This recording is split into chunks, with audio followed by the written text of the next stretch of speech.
Hi friends, എല്ലാവർക്കും നമസ്കാരം. ഇന്നത്തെ വീഡിയോയിലേക്ക് എല്ലാവർക്കും സ്വാഗതം.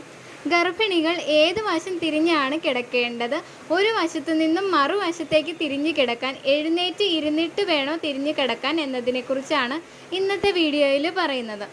പ്രഗ്നൻസിയുടെ ഫസ്റ്റ് ട്രൈമസ്റ്ററിൽ ഏത് പൊസിഷനിൽ വേണമെങ്കിലും കിടക്കാവുന്നതാണ്. എന്നാൽ സെക്കൻഡ് ട്രൈമസ്റ്റർ മുതൽ വയറൊക്കെ വലുതായി തുടങ്ങുന്നത് മുതൽ ഇടതുവശം ചെരിഞ്ഞു കിടക്കുന്നതാണ് ഏറ്റവും നല്ലത്. ഇടയ്ക്ക് ഒരു 2-3 മിനിറ്റൊക്കെ മലർന്ന് കിടന്നതുകൊണ്ടോ വലതുവശം ചെരിഞ്ഞ് കിടന്നതുകൊണ്ടോ കുഴപ്പങ്ങളൊന്നുമില്ല. എന്നാൽ കുട്ടിയുടെ ശരീരത്തിലേക്കുള്ള ബ്ലഡ് ഫ്ലോ കറക്റ്റായി നടക്കുന്നതിന് ഇടതുവശം ചെരിഞ്ഞ് കിടക്കുന്നതാണ് നല്ലത്.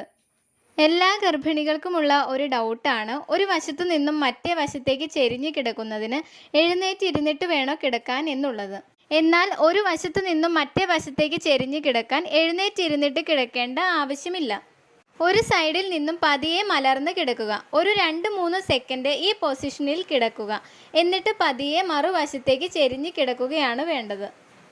ഒരു വശത്തു നിന്നും മറുവശത്തേക്ക് ചെരിഞ്ഞ് കിടക്കുമ്പോൾ ഒറ്റയടിക്ക് ചെരിഞ്ഞ് കിടക്കാതെ വളരെ സാവധാനം മേൽപ്പറഞ്ഞ രീതിയിൽ വേണം ചെരിഞ്ഞ് കിടക്കാൻ വേണ്ടിയിട്ട്. ഈ വീഡിയോ നിങ്ങൾക്ക് ഉപകാരപ്പെട്ടു എന്ന് കരുതുന്നു. മറ്റൊരു ടോപ്പിക്കുമായി അടുത്ത വീഡിയോയിൽ കാണാം.